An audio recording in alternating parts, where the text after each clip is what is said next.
The next band I want to talk about is a band that I always looked down on, but once I started listening to the records, I changed my mind completely, and that was Motley Crue. Yeah. But Motley Crue had a very different trajectory in my mind than Poison.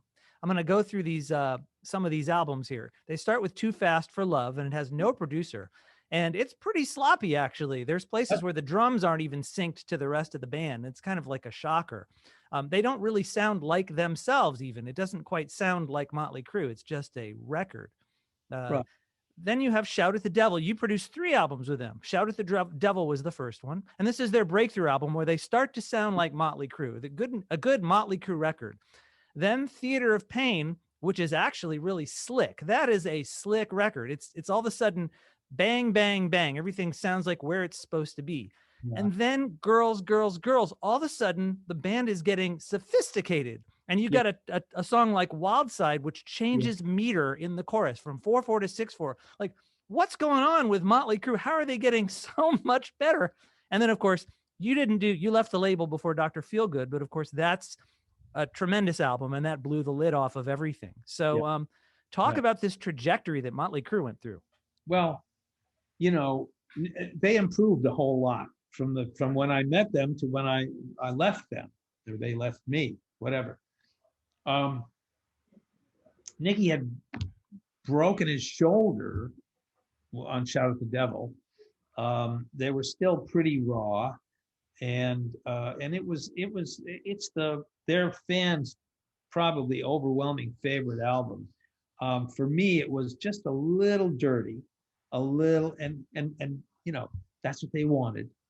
That is exactly what they wanted. They did not want to go where I wanted to go, which was to Girls, Girls, Girls, which we finally did get to. Mick finally got a good guitar sound as I feel. And Wild Side is probably that and Girls, Girls, Girls, my favorite productions with Motley Crue. Certainly not Shout at the Devil.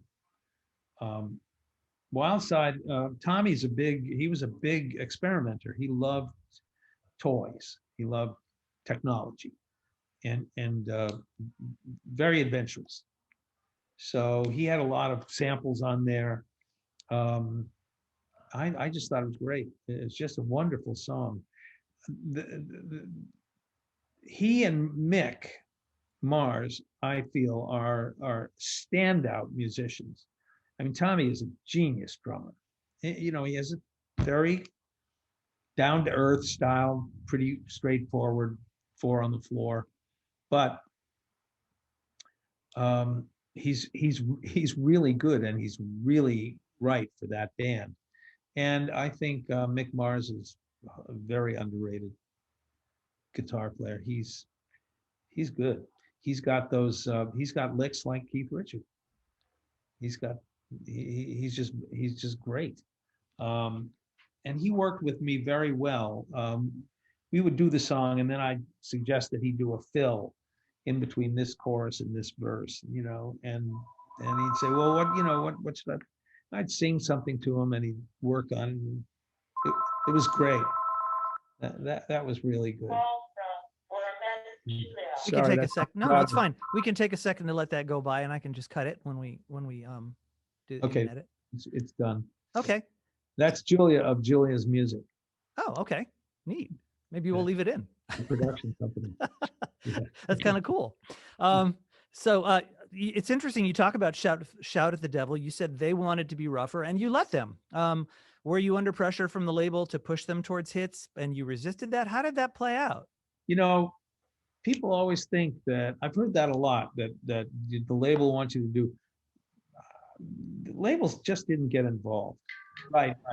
Well, there was a different engineer then too, Jeff Workman, who was a divisive person who caused a lot of trouble for me. Although I used him for 3 albums, but he was a very good engineer, and he got that dark sound for them. Theater of Pain was a problem because they had been out on the road and they had to write these songs very quickly because they hit big with Shout at the Devil, and then they booked big tours for them, and we had a limited amount of time to record the record. And there were a lot of drugs, harder drugs then. And Tommy was busy dating Tawny Katane. Anyway, it was a tough album just to finish. And I don't remember it that well. I don't remember that much of it. Home Sweet Home was on that, right? I think so. Wasn't it? Yeah, I know there's Yeah. at least one hit on there, probably a couple. Yeah, that was a big one. And then, I don't know, girls, as far as I'm concerned, the cuts, Girls, Girls, Girls, and Wild Side are the only standouts on the Girls, Girls, Girls album. That's why they're number 1 and 2 on the first side. Don't waste time, yeah. Yeah, so that was that. Well, Bob Rock produced Dr. Feelgood, and you've expressed your admiration for it. You don't mind saying that it's, a great album. What did he do you think that you would not have done, though?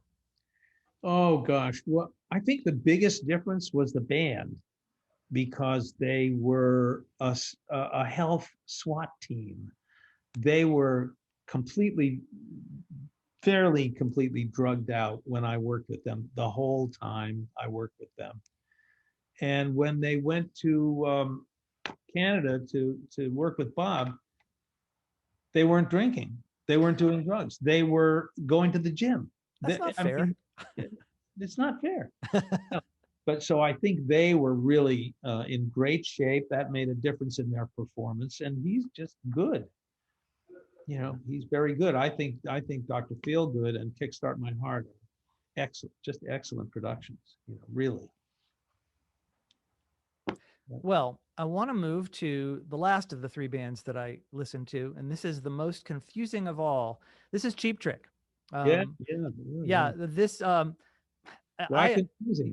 What's confusing about that? I'll tell you what's confusing. Thank you for asking. I've spent a long time puzzling over Cheap Trick, which I've come to love the band. I hadn't really listened to them until you and I started to talk about them last time.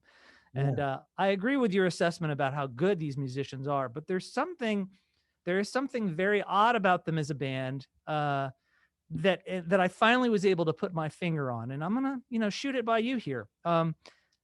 If you are a cover band, or you want to sound like your favorite band, it is possible to sound like REM. It is possible to sound like ZZ Top, but you're not going to be able to sound like Cheap Trick. Yet there's no. If you try to sound like Cheap Trick, you're going to end up sounding like ELO or The Who or the Beatles or Zeppelin. There's something missing in their core identity. It didn't detract from any of their albums. Every single one of their albums, whatever the reviewers say, I'm listening and I'm like, any band would kill to have put out any of these albums. They're all different and great. Yeah. And yet the closest they had to having an identity per se was when they had, I think, your 3 albums. You're the only producer that got them 3 times, and the only producer that got them more than once in a row. Yeah, well, they're my favorite band, the favorite band that I work with. And, I always said that. Bunny's the best drummer I've worked with. Robin is without question the best singer I've ever worked with, and Tom Peterson is right up there with the best bass player. Rick is a super songwriter, creator. He's the whole brains behind the outfit, really. Mm-hmm. I always thought that he was a little, not insecure, but didn't really think he was a really good guitar player. Although he was in his style, he toyed with the guitar. He just toyed with it. I mean, as if to say, this is nothing for me. But I remember asking him one time to play a lead break as if he had very long hair and was a big rock star, at the front of the stage. let's hear some power instead of some jokes, because he would make people laugh with the parts he played, and the notes he played, and the way he played, and what he played, the guitars he played, everything. He was the one who was different from the others, I think, in Cheap Trick. Mm-hmm. But they were. I mean, I couldn't wait to get to the studio. It was the best. It was just the best. Laughing, working, easy. It's just fantastic. It's fantastic stuff. No question in my mind that Heaven Tonight and Dream Police were my best work out of 52 albums, and I enjoy listening to them, and I will admit they impress me. My work on those albums, I'd say, damn, that was good. Okay, what in particular? Let's say, tell me what kind of things are you most proud of in those records? Well, the quality of the sound, the experimentation we did. I like Heaven Tonight, the song. I like all the songs, every single one of them on those two albums. I mean, and I think probably my favorite moment of music in everything I ever did is Hello There, which opens up in color. And I did some stuff for them on that too. I mean, I suggested a few things. Anyway, I mean, that's wonderful. Surrender is wonderful. I stole the keyboard part from The Who. Uh-huh. And Dream Police, same thing. Yeah. And it's the same keyboard part in both Dream Police and Surrender. I guess people didn't notice, but they should. I just like everything, and Bunny drives that band, boy. He is just a powerful metronome. Yeah. Who can wail but doesn't always have to. Right. I always said that I like him for what he didn't play as much as for what he did play. He's simple and tasteful and good. Yeah. So let's talk about the album before and the album after. This is very interesting. Jack Douglas produced the first Cheap Trick record, and the thing that struck me about it that's different from all the records after it was this really interesting sense of space he creates in the record, where every piece of everybody that's playing, they sound like they've got plenty of space around them. So you can really hear what's going on. It's a fascinating album that I like more and more each time I listen to it. And initially it didn't knock me out, but like the third or fourth time, I'm like, I'm really starting to like this record. Yeah, I don't know it that well. I don't listen to, I never listened to a band's catalog before I worked with them. Really? Yeah, I just approached it. You play me what you want, give me some demos, play me what you want. I'll make an album with you, but I'm not going to trade on what you've already done, unless they were so influenced by what they'd already done that they brought it forward into the record we were making.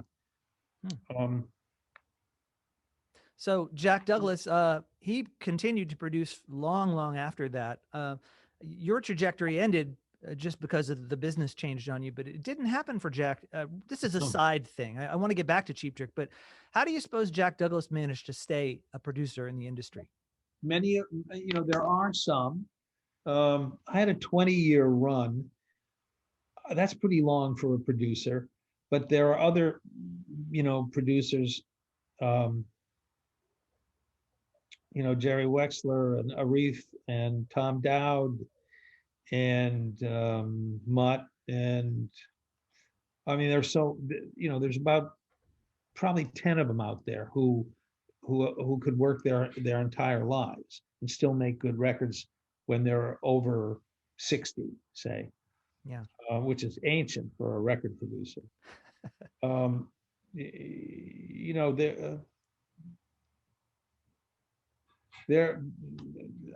don't know what it is. What was your question specifically. Specifically, just how do you suppose they do How to that? do How it. do they? Well, Jack, not many of them, but in Jack's case, he's an engineer, and Jimmy Iovine, they're recording engineers, good ones, and if they happen to have a musical ear, they can make records on their own forever.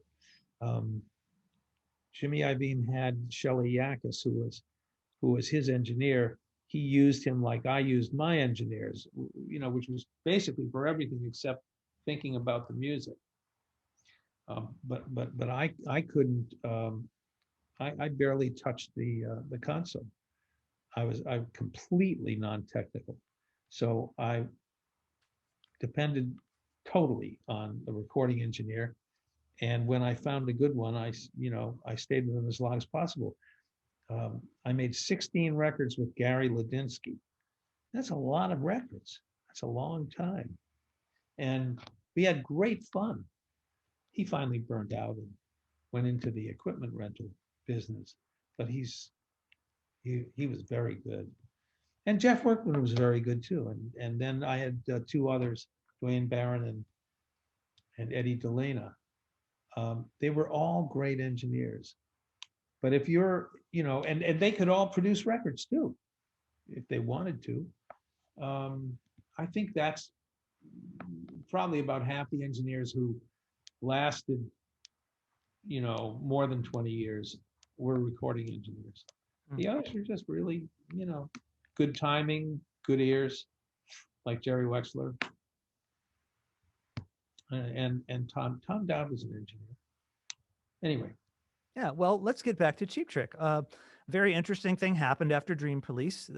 They got a chance to go with Sir George Martin on an album. And it's interesting. Of course, after George Martin, they just flipped producers every album. Roy Thomas Baker, Todd Rundgren, Jack Douglas, Tony Platt. They just switched every album. But and the effect of that is that they really do end up sounding more like the producers that produced them than themselves. The Todd Rundgren album sounds like a Todd Rundgren album, and the George Martin album sounds like a Beatles album. Well, I'm surprised because they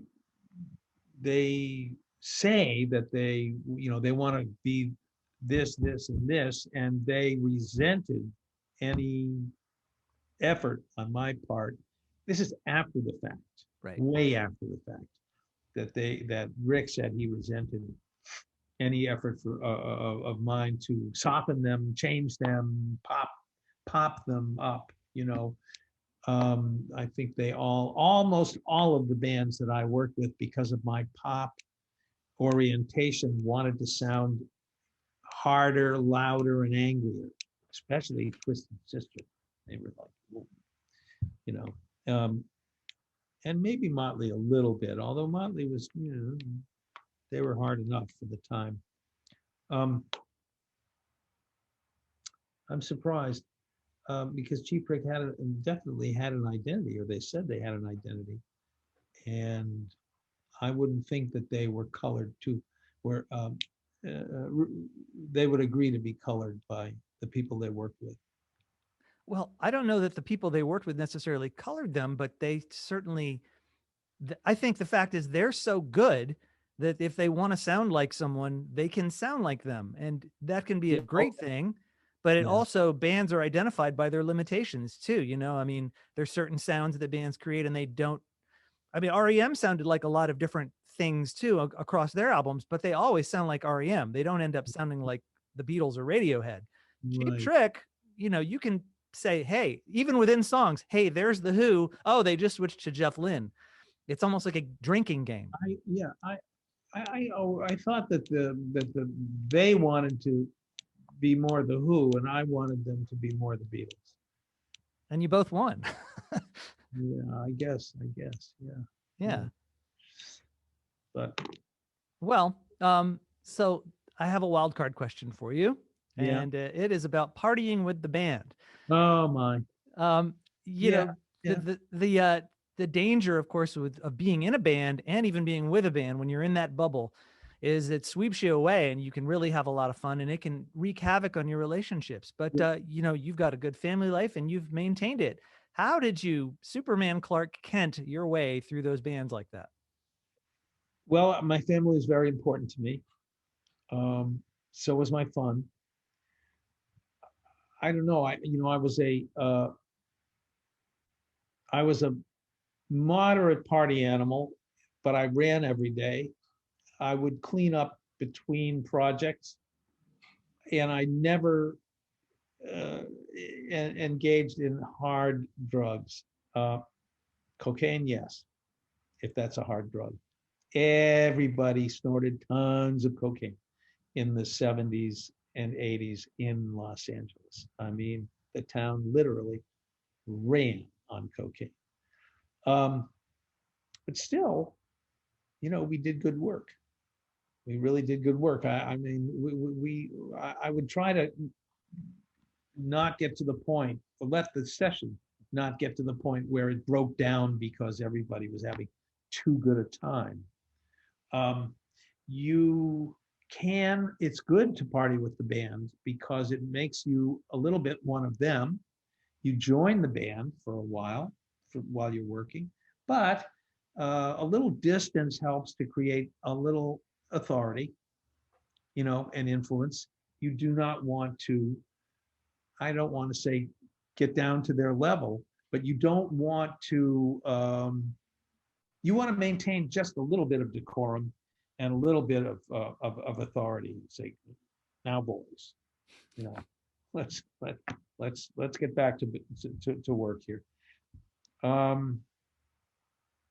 It was hard for me because I was a really straight-laced, you know, prep school, Ivy League, a good boy. I was a good boy, and I didn't really have any indulgence until I got into the studio, and I was, you know, the producer is king. You know, whatever you say goes. Basically, not necessarily with the band, but you could send guys out for drugs. You could say, you know, nobody comes into the session now. We're going to do this. Okay, let's take a break. Whatever you want. And there were some notorious producers and bands. I mean, you know, the stuff that we heard was truly unbelievable. But the work was always important to me. I definitely wanted to have fun, and we did. But the work always came first. And I only enjoyed myself up to the point where if I went beyond it, it would become, what's the word? Disadvantageous, unproductive, you know. That's it. And of course, I never tried heroin. That was very good. Good move. When you're working with Motley Crue and they're shooting up in the studio, I mean, Tommy and Nikki, it's not good for decision making or performance, you know. Anyway. Wow. Well, thank you for sharing. Appreciate your candor on that. That's really interesting. Yeah. Well, you know, it's all way in the past now. Yeah. And you know, we're a very tight family, and we're still. The only thing I miss is my son is still in LA, and he works for Warner Records, you know, in A&R. And I just don't see enough of them. But I see a lot of the girls who are here on the East Coast, and the family is very important. But I've been married 51 years. There was never any question about that, you know. So that's about it. Do you advise your son? I mean, you were an AR man first. Do you talk to him about the business? No, you can't. It's completely different. Completely different. They don't even go out looking for bands really anymore. They deal with algorithms, and they deal with things blowing up online, and right. It's completely different. I feel bad for them now, because I just don't think they have anywhere near the good time that we did. And it was the Wild West. I mean, you'd go see a band and you'd flip for them, and then you'd run to the business affairs guys or your boss and say, come on, look, you got to hear this band. We'd go out and hear the band again, and then you'd sign them, you'd grab them, you know. There was a guy named Tom Zutaut who he signed Guns N' Roses. He worked for Geffen after me. He worked for me when I was at Elektra as the head of A&R for a few months. And he went to Geffen, and Guns N' Roses was, you know, creating this very big buzz on the Strip in LA. And they did a showcase performance. I think it was at the Roxy or the Whiskey. I don't remember which. But everybody was every A&R man in town was there. It was do or die time. And everybody knew who Zutaut was. And he was sitting there, I think, alone at a table. And they played 2 or 3 songs, and he got up and walked out. And that signaled to every other A&R man that, wait, he didn't like it. There's some doubt here. Zutaut didn't like it because he had signed Motley Crue, he had signed Dokken. I mean, he had a reputation. So he walked out, and the next morning he called the manager and signed the band. He was so positive. He didn't need to see anymore, and he wanted to throw everybody else off the scent. Yeah, it was pretty cool. That's pretty clever. There were games like that. When I saw certain bands, like I saw Ted Nugent, there were like 200 people in this auditorium at the Illinois Institute of Technology. I stood up after the show. There's nobody else from the record business there. Nobody was interested. And I'm saying, wow, this guy is really good. We can make serious records together.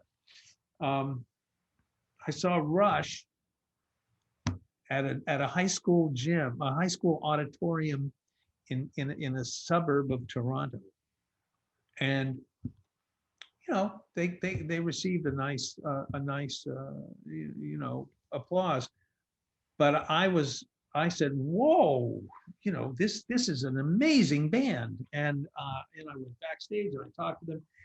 Even if you didn't succeed in signing a band like that, it was a very exciting process, the whole thing. You get a tape in your office and you say, oh, this sounds good. REO Speedwagon, somebody brought me that. And I listened to it was an acetate at the time that you could play on your turntable. And I heard 2 songs. I said, these are really good. And I said, can I go out to see this? This is I was like 2 or 3 months at my job. And I spoke to my boss and I said, this is good. We should see this band. He said, go see the band. I flew out to Champaign, Illinois, saw the band, came back, said, it's great. We got to sign this band. It was what could you possibly do that was more fun than that? If you like rock and roll. I mean, God, it was just so great. Daniel, my son, you know, he likes his job, he likes his work, he loves music. But it's just not the fun part is just not there. I think it's harder work now. It's just harder work. It's a little drier. And it's unfortunate we can't discuss music because he's all urban and I'm back there. Although he knows, you know, I just have to say this. He's a collector, and he'll walk into a record store that has bins and he'll know much more about the inventory than the guy who owns the store. He recently bought an album for I think it was 99 cents and sold it for over $500. Oh my gosh. And he did the same thing with another album he bought for a few bucks and sold it for $1,200. And he does this all the time for fun. And to know what those albums were is a big surprise. You've never heard of them, but he knows, like, there's this collector in Japan who would want this and stuff like that. But he comes to music from a completely different perspective. Yeah. Are you listening to anything at all current, or is it all just the stuff you did? I don't listen to what I do, what I did at all. Occasionally, I'll sit in front of the computer and I'll get on YouTube. Somebody will mention something and I'll say, yeah, I haven't heard that in a while, and I'll start. And on the right-hand side, my bands show up because they know what I've that I've gone there before. But no, I go to the gym 3 times a week and I listen to my playlist for the gym, which has, I don't know, 70, 80 songs on it. And they're all pre 1990, except for the Foo Fighters. Hmm. That's it. Because the Foo Fighters. I heard the one of the 2 discs from the album called In Your Honor. It's made, I think, in early 20th century or late 90s. Best rock and roll I've heard since 1990. I mean, superb and inspirational. I need fuel. I need musical fuel in the gym because, what's a guy? I'm 76 years old. How am I gonna lift that? How am I gonna row 1,000 meters in 5 minutes if I need the music. No music, no workout. So you haven't been curious about Paul McCartney's latest albums, or even Cheap I Trick's latest am. albums? I am not so much Cheap Trick because I've heard a lot of their albums since we worked together. Okay. McCartney, I think I will get around to that, but 5 months from full retirement, I'm still an innkeeper here. We've sold, we're moving up the street, we're renovating the house, I'm finishing my book. There's a lot I'm doing. I don't have the time to just do musical research for my own enjoyment, honestly. Not yet. Tom Werman, it is just so much fun to talk to you. What a privilege. Thank you. It's been a treat. Sure. I enjoy it. We can do it even a 3rd time. Sounds good to me. And folks, we want to thank you for joining in again with us. If you enjoyed my conversation with Tom Werman, I'm happy to say that we have 3-part interview with Mother's Finest, that a band that he produced, and I'm really excited. Mr. Werman, you might want to check that out yourself because they loved you. They loved you. They just said how great they thought you were. So if you love these interviews and you'd like to see them grow and you'd like to see us reach even more folks, I'm game. Please like these videos, please subscribe to our channel. And if you know someone that you want to see me interview, please send them my way. Thanks very much, folks, and we'll see you next time. Bye-bye.